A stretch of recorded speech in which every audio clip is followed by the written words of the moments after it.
سلام، به موویز فان فکت خوش اومدید. امیدوارم تا پایان این ویدیو همراه ما باشید و از دیدن اون لذت ببرید. اگه از محتوای کانال ما خوشتون میاد لطفا ما رو سابسکرایب کنید و اون زنگوله کنارش رو هم بزنید. همچنین شما با معرفی ما به دوستانتون میتونید کمک بزرگی به ما بکنید. تو این اپیزود 10 فیلم پرفروش تاریخ سینما ایران رو معرفی میکنیم. البته تو این لیست تورم در نظر گرفته نشده و فقط فروش فیلم ها تو گیشه محاسبه شده. منابعی هم که ازش استفاده کردیم و تو دیسکریپشن نوشتیم. اینم رویای من، جواب مثبت رویا و اینکه بالاخره قید زندگی تو آمریکا رو زد بزرگترین اتفاق زندگیمه. نمیدونم چرا هر وقت میخوام برام سر سفره عقد دلهوره دارم. مگه چند بار بوده؟ تو به این چی کار داری؟ تو به من چی کار داری؟ من به تو کار دارم، تو به من چی کار داری؟ تو به اینا چی کار داری؟ تو چی کار داری؟ نهنگ عنبر، سلکشن رویا، به کارگردانی، نویسندگی و تهیه کنندگی سامان مقدم، با بازیگرانی مثل رضا عطاران، مهناز افشار، ویشکا آسایش، حسام نواب صفوی، رضا ناجی که تاریخ تولید اون سال 95. این فیلم که در 20 اردیبهشت 1396 اکران شد با فروشی در حدود 1,200,000,000 تومان در 3 روز اول رکورددار فروش افتتاحیه رو به دست آورد که بعداً توسط فیلم مطرب شکسته شد. نهنگ عنبر 2 در پایان اکرانش تونست با 2,674,648 نفر بیننده فروشی بالغ بر 20,991,898,000 تومان داشته باشه که اونو به پرفروش‌ترین فیلم سال 96 و 10مین فیلم پرفروش تاریخ سینما ایران تبدیل.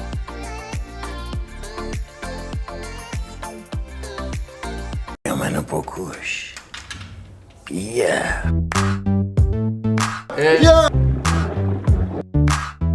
چطوری رو این کار نه؟ بیا با این بزن تو دلم، جرم بده، پارم کن، بیا. 1400 به کارگردانی منوچهر عادی و تهیه کنندگی علی سرتیپی و نویسندگی بابک و میثم کایدان و با بازی بازیگران مشهوری مثل مهران مدیری، سعید آخانی، بهرام افشاری، ساره بیار، محمد رضا گلزار و یکتا ناصر که 25 اسفند 1397 در سینماهای کل کشور اکران شد. اما بعد از چند هفته به علت اکران نسخه اصلاح نشده دستور توقیف این فیلم به سینماهای کشور داده شد. از رکوردها این فیلم میشه به بیشترین فروش در یک روز با 1,350,000,000 تومان اشاره کرد. با این وجود که این فیلم تا پایان دوره خود اکران نشد اما با 1,797,184 نفر بیننده و فروشی بالغ بر 22,542,218,000 تومان تو سال 98 تونست به عنوان 4مین فیلم و در کل 9مین فیلم پرفروش سینما رو کسب کنه.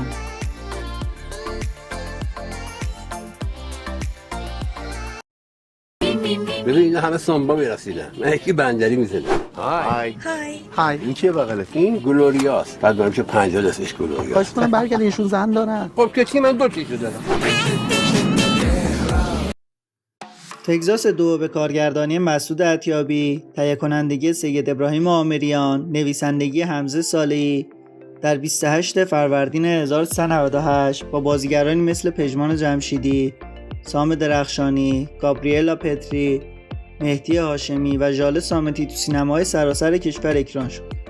سال 98 یکی از بهترین سالهای ایران از لحاظ جذب مخاطب و فروش فیلم بعد از انقلاب بود و فیلم تگزاس 2 که جایگزین فیلم رحمان 1400 تو اکران شد تونست با 2,406,940 نفر بیننده بالغ بر 25,088,922,000 تومان بفروشه و به رتبه سوم پرفروش‌ترین فیلم سال 98 و رتبه 8م پرفروش‌ترین فیلم سینمایی تاریخ ایران تبدیل بشه.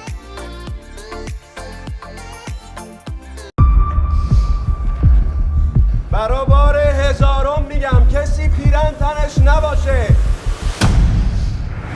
هرش میری بیم جرش بدم. چرا نمیتونی؟ به هفتم این لیست پرفروش‌ترین فیلم غیر کمدی تاریخ سینما ایران. متری شوشانی به کارگردانی نویسندگی سعید روستایی و تهیه کنندگی سید جمال ساداتیان با بازی بازیگران سرشناسی مثل نوید محمدزاده، پیمان معادی، پریناز ایزدیار و فرهاد اصلانی. متری 6.5 به عنوان بهترین فیلم از نگاه مردم تو 37مین دوره جشنواره فیلم فجر اکران عمومی خودش رو 25 اسفند 1397 شروع کرد و تا پایان اکران تونست با 2,317,445 نفر بیننده و فروشی بالغ بر 27,720,239,239 تومان به دومین فیلم پرفروش سال 98 تبدیل بشه. این نکته رو باید اعلام کنم که فیلم تگزاس به خاطر قیمت کمتر بلیتش با وجود تماشاگر بیشتر اما درآمد کمتری نسبت به متری 6.5 داشته.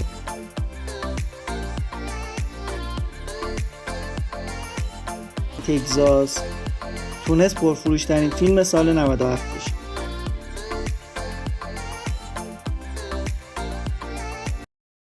اگه بهت بگم بعد از این همه سال میتونی کنسرت بذاری اونم توی کشور دیگه چی میگی؟ بابا اینا اصلا ما رو هنرمند نمیدونن.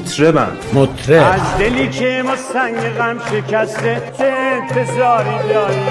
تو میانه این لیست میرسیم به فیلم مطرب به کارگردانی، نویسندگی و تهیه کنندگی مصطفی کیایی با بازی الناز شاکردوست، پرویز پرستویی، محسن کیایی، مهران احمدی و عایش گل که 1 آبان 1398 در سینماهای سراسر کشور اکران عمومی شد و تونست رکورد فیلم نهنگ عنبر رو برای اکران افتتاحیه بزنه.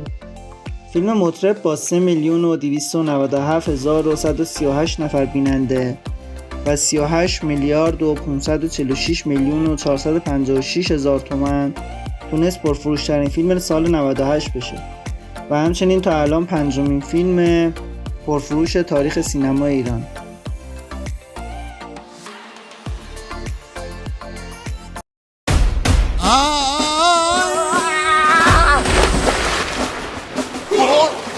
به نام خداوند جان آفرین.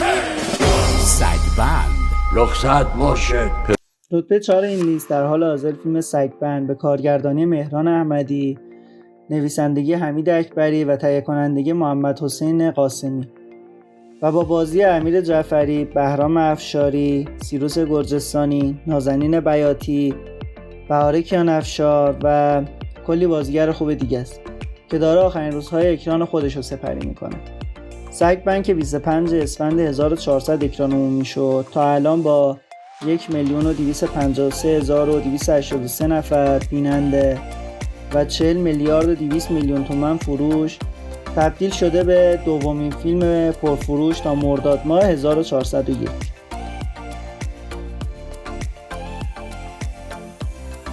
برای شعار بسم الله الرحمن الرحیم. نجات آرمان ها پیش از باز شدن دهان فاسد. حتی این اسقره خیلی ترمز برید، از جلوش کم نیاریم. من این مرتیکه رو میخوام. همینه میشه. منم آدمم میتونم بخونم، دوست دارم بخونم، واسم دست بزن.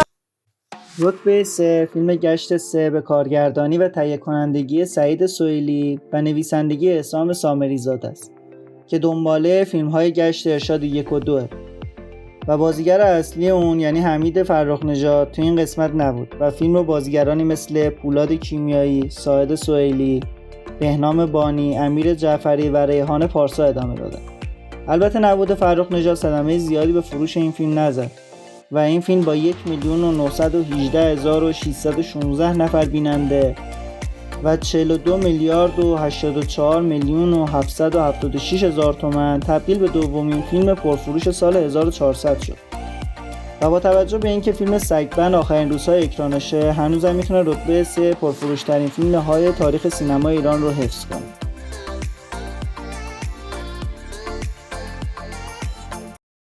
ورشکستگی مؤسسه ما 3 نفر رو به هم پیوند داد چون هیچ کدوم جایی رو نداشت. قولی که میتونم به شما بدم اینه که ظرف 6 ماه پولتون تو جیبتون باشه. بیشتر موجودی کافی نمیشه. انفرادی به کارگردانی مسعود عطیابی، نویسندگی حمزه صالحی و تهیه کنندگی ابراهیم عامریان.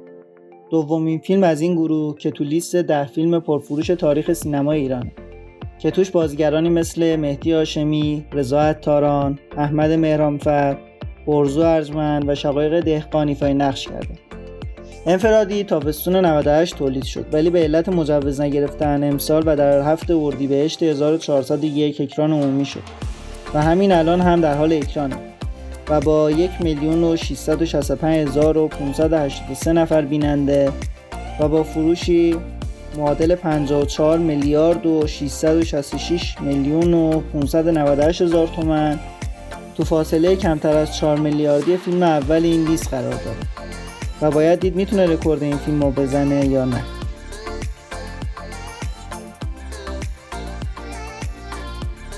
گویا شما با امثال ما زاویه داری. وای حاجی عصبانی میشی جذاب‌تر میشی. با بودن اینا که پارتی اشغال ما تعطیله. ما برای چی موندیم؟ خوباشم مال ایناسا. حضرت شهادت کنار هم بنوشیم اجماعاً صلوات. بالاخره رسیدیم به فیلم اول و پرفروش‌ترین فیلم تاریخ سینمای ایران. فیلم دینامیت. باز هم به کارگردانی مسعود عطیابی، نویسندگی حمزه صالحی و شیما محمد بگی و تهیه کنندگی سید ابراهیم عامریان. با بازی پژمان جمشیدی، احمد مهرانفر، نازنین بیاتی، محسن کیایی و زیبا کرملی که بعد از 3 سال توقیف بالاخره در 10 تیر 1400 تو سینماهای سراسر کشور اکران شد و با وجود سانسور 27 دقیقه‌ای از فیلم و حذف سکانس آخر با 2,589,282 نفر بیننده و 58 میلیارد و 177 میلیون و 965,000 تومان عنوان پرفروش‌ترین فیلم تاریخ سینما رو تا این لحظه از آن خود کرد و باید دید که کدوم فیلم میتونه رکورد این فیلم رو بشکنه که با توجه به افزایش قیمت بلیط این انتظارات طولانی نخواهد. ممنون که تا آخر این ویدیو همراه ما بودید. امیدوارم از دیدن اون لذت برده باشید. اگر ویدیو رو دوست داشتید اون رو لایک کنید و اگر هم دوست نداشتید دیسلایک کنید و دلیلش رو تو کامنت ها بهمون بگید. تا ویدیوی بعدی، خدا نگهدار.